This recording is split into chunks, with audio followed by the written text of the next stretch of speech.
Bonjour à toutes et à tous. Malgré le confinement, le coronavirus et l'absence triste de nos réunions physiques, eh bien, je vous propose les éphémérides. Le ciel, lui, ne se confine pas. Il y a donc plein de choses très belles à voir durant ce mois de novembre dans le ciel. On va commencer par les planètes, comme d'habitude. Nous les passons en revue, en tout cas celles qui sont observables. Mercure, eh bien, c'est à l'aube qu'il faut la regarder. Plus d'une heure avant le lever du soleil, elle atteindra le 10, elle a atteint plutôt le 10, puisque malheureusement nous sommes déjà le 13, elle a atteint le 10, son élongation ouest maximale, donc son éloignement apparent le plus grand du soleil. Ce n'est pas une élongation très grande, mais l'écliptique étant bien redressé dans le ciel de l'aube en automne, eh bien ça lui permet de briller incontestablement 5 degrés au-dessus de l'horizon est-sud-est, un peu plus d'une heure donc avant le lever du soleil. Mars, eh bien, c'est évidemment la fin d'une période faste qui était le rapprochement et l'opposition du mois d'octobre. Elle est pour l'instant toujours presque aussi brillante que Jupiter et elle va continuer à rester bien visible durant une grande partie de la nuit pendant tout le mois, même si effectivement la bonne période théorique d'observation aux instruments prend fin et spécialement après le 15, elle va terminer sa boucle de rétrogradation, elle sera donc moins stationnaire dans le ciel et elle va repartir, refiler vers l'est pour 2 années en s'éloignant rapidement de nous. Le 30, elle aura perdu une magnitude, donc elle sera 2 fois et demi moins brillante qu'actuellement, et son diamètre apparent sera passé de 20 secondes d'arc à 15 secondes d'arc. Pour rappel, elle est passée au plus proche de nous cette année, le 6 octobre. Elle était à 62 millions de kilomètres. Quelques jours après le 13 octobre, elle était à l'opposition. Et à la fin de ce mois, eh bien, elle sera déjà à presque 95 millions de kilomètres de la Terre. Voilà, c'est un petit tableau qui rappelle les oppositions aphéliques et périhéliques. Je vous en ai parlé au mois d'octobre, donc les oppositions proches et plus éloignées de ce début de siècle.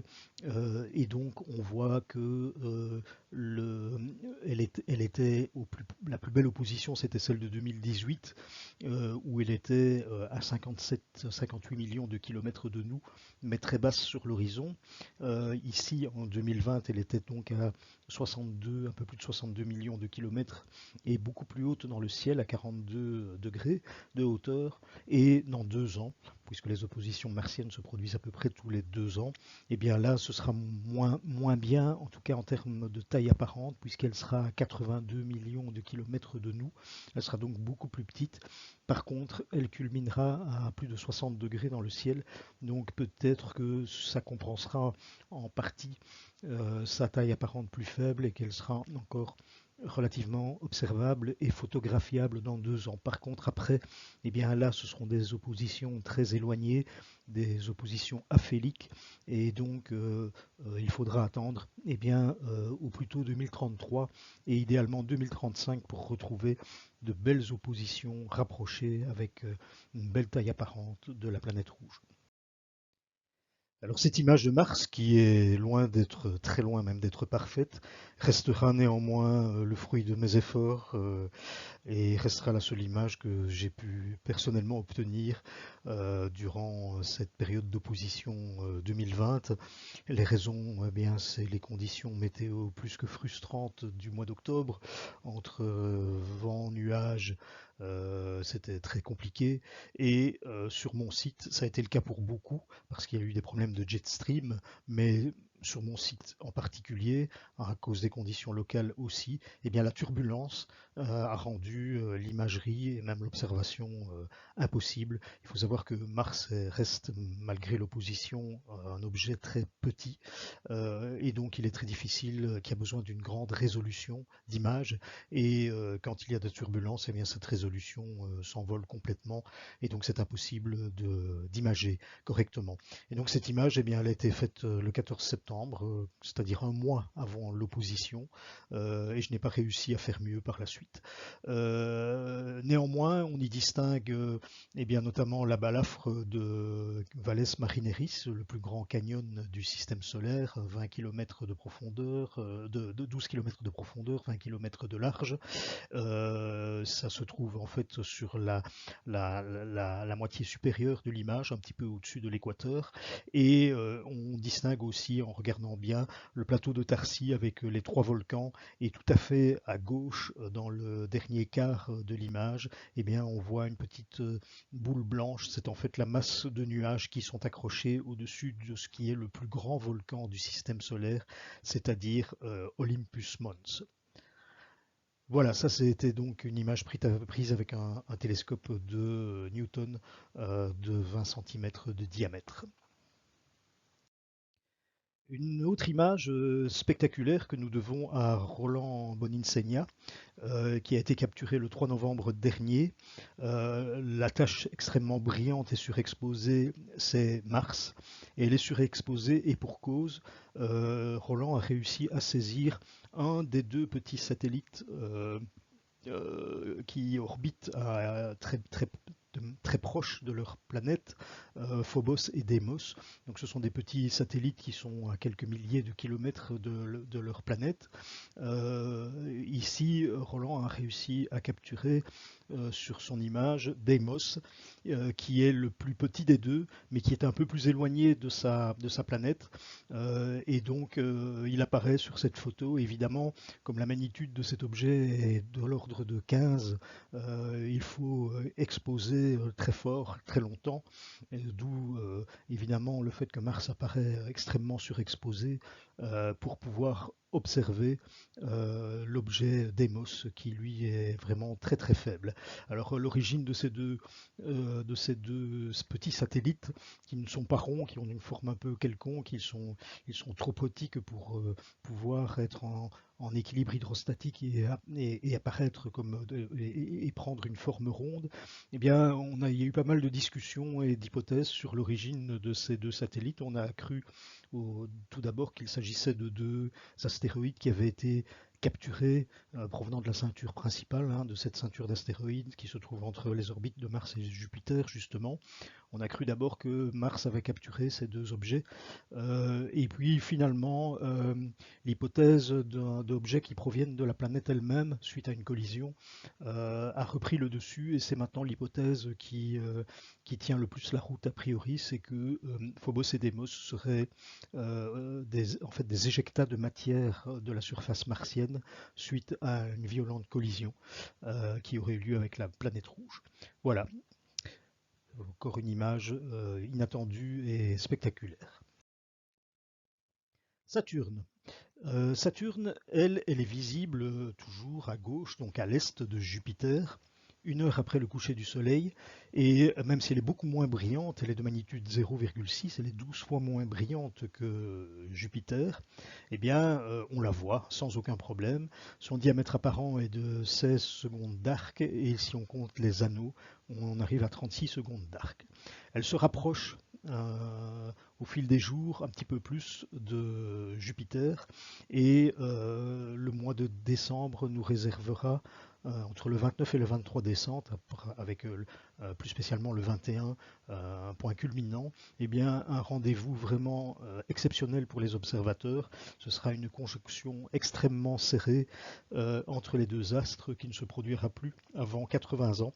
Donc j'espère que pendant cette période-là, eh bien, la météo sera suffisamment propice pour nous permettre d'observer cette conjonction au mois de décembre. Vénus, c'est aussi une planète du matin actuellement. Elle est bien visible au-dessus de l'horizon est-sud-est, 3 heures avant le lever du soleil, et elle s'éloigne un petit peu, elle ne se lèvera plus que 2 heures et demie avant le soleil le 30. Son élongation solaire aura donc diminué, elle sera passée de 34 degrés à 28 degrés, et elle sera passée de la constellation de la Vierge à la constellation de la Balance. Elle sera très basse sur l'horizon à la fin du mois, seulement 5-6 degrés, mais elle restera quand même tout à fait visible, on ne pourra pas la louper grâce à son éclat, et malgré le fait qu'à ce moment-là, eh bien, elle sera très éloignée de nous. Et si on la regarde aux instruments en grossissant une centaine de fois, eh bien, on la verra seulement apparaître sous la forme d'un tout petit disque de 11 secondes d'arc seulement. Jupiter, elle reste immanquable dans le ciel du soir, dans la constellation du Sagittaire. Elle brille d'une belle magnitude, moins 2,2, et donc elle est une vingtaine de degrés au-dessus de l'horizon sud-sud-ouest, où elle suit le Soleil 4h30 après, elle se couche à 4h30 après le Soleil pour l'instant, et on va perdre une heure. Le 30, elle ne se couchera plus que 3h30 après le Soleil. Elle aura donc à ce moment-là un diamètre équatorial apparent de 36 secondes d'arc, donc c'est encore pas mal. On peut encore l'observer aux instruments en tout début de nuit. Et sa distance apparente, nous en parlions tout à l'heure, avec Saturne diminue. Elle passe de 5 degrés à 2,3 degrés en fin de mois. Mentionnons Uranus qui est à la limite de la visibilité à l'œil nu dans un très bon site. Elle culmine en pleine nuit, plein sud, donc dans le ciel, dans le Bélier, à 58 degrés d'élévation, vers 23 heures, donc à la moitié du mois. Donc elle est sans problème observable, en tout cas aux jumelles, donc dans le Bélier, non loin de Mars, qui elle est dans la constellation du Poisson, des Poissons. Le traditionnel calendrier lunaire, nouvelle lune le 15 et nous aurons donc une pleine lune ce mois-ci le 30. Comme d'habitude, le tableau qui vous montre les variations d'élévation de la Lune dans le ciel par rapport à la latitude. Donc nous sommes quelque part entre la courbe qui est à 50 degrés et la 50, qui est entre 55 et 45 degrés de latitude. Et donc vous voyez que son élévation dans le ciel varie entre 70 et 20 degrés. Pas mal de dessins de météores durant ce mois de novembre. Commençons par les taurides nord qui, comme son nom l'indique, le radiant de cet dessin météoritique se trouve dans la constellation du Taureau et plus spécialement dans les alentours des Pléiades. Les taurides nord, eh bien, elles sont associées à la comète périodique d'E.P. Encke, qui a une période donc de 3,3 ans. Elle est d'ailleurs passée au périhélie le 25 juin dernier, cette année, et donc elle repassera au périhélie le 22 octobre 2023. L'essaim de météores possède en fait deux radiants. Un dans les Iades, les taurides sud, qui nous concernait au mois d'octobre, nous en avons parlé. Et celui qui nous concerne ce mois-ci, ce sont les taurides nord. Dans les Pléiades, c'est en fait un essaim qui est actif, qui a une longue période d'activité, qui est actif du 25 septembre en gros au 25 novembre. Il faut savoir aussi que la Terre croise 2 fois le sillage de cette comète sur l'année et pendant 6 mois plus tard de cet essaim de météores, double essaim de météores, eh bien c'est un essaim moins spectaculaire parce que son maximum est en plein jour. C'est un essaim qui s'appelle les bêta-taurides. Les belles conjonctions à observer dans le ciel à l'aube, le 13, eh bien, Mercure, Vénus et la Lune, une heure avant le lever du Soleil, à moins de 5 degrés au-dessus de l'horizon est-sud-est.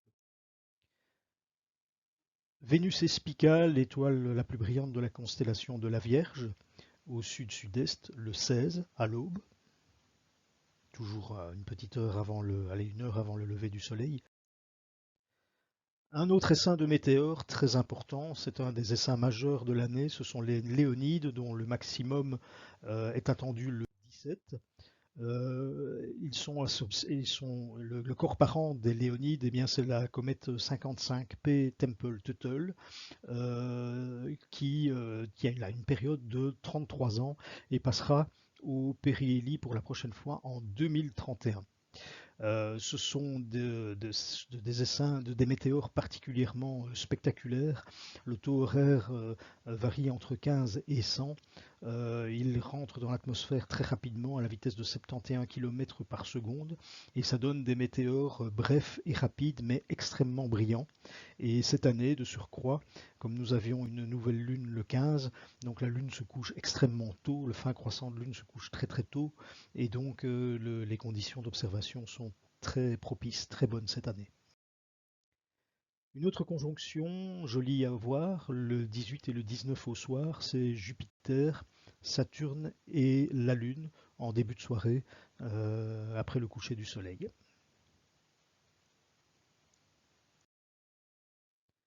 Voilà la même chose, mais cette fois un jour plus tard, le 19 au soir, toujours dans le Sagittaire. Un autre essaim de météores dont le pic a lieu le 21, ce sont les alpha monocérotides. Monokéros, c'est la licorne. C'est le radiant de cet essaim de météores se trouve donc dans cette constellation discrète de la licorne. Euh, on n'est pas très certain du corps parent, de l'origine de cet essaim de météores. On pense qu'il pourrait être associé à la comète à très longue période 1943 W1. C'est un essaim actif du 15 au 25 novembre qui est extrêmement imprévisible. Il peut se produire des pics spectaculaires mais de très courte durée et certaines années il peut être passé quasiment inaperçu. L'année passée on a parlé pas mal des alpha monocérotides parce qu'il y avait un pic qui avait été prévu et qui a finalement été constaté, même s'il était un peu moins spectaculaire que prévu. On a constaté un pic d'activité, bref, avec des taux supérieurs ou égaux à 100. Cette année, en 2020, malgré les conditions d'observation pas trop mauvaises, eh bien, il n'y a pas de pic particulier d'activité qui est prévu. Une autre conjonction très jolie à voir, c'est la lune gibbeuse croissante dans la nuit du 25 au 26, en milieu de nuit, autour de minuit. La lune gibbeuse croissante et Mars, donc toujours très brillante, donc deux objets très brillants dans le ciel, séparés de 4 degrés et demi. Et pour terminer, ces météorites, ces météores, qu'est-ce que je raconte? Pour terminer, ces éphémérides, eh bien, je vous l'avais déjà montré l'année passée, mais je ne résiste pas au plaisir de le refaire une seconde fois. Le clin d'œil d'Halloween de la NASA, avec des nébuleuses et des galaxies qui peuvent faire penser à des individus, à des êtres un peu effrayants. Ici, c'est AM 2026-424 dans la constellation australe du microscope. La nébuleuse Jack O'Lantern, photographiée par Spitzer.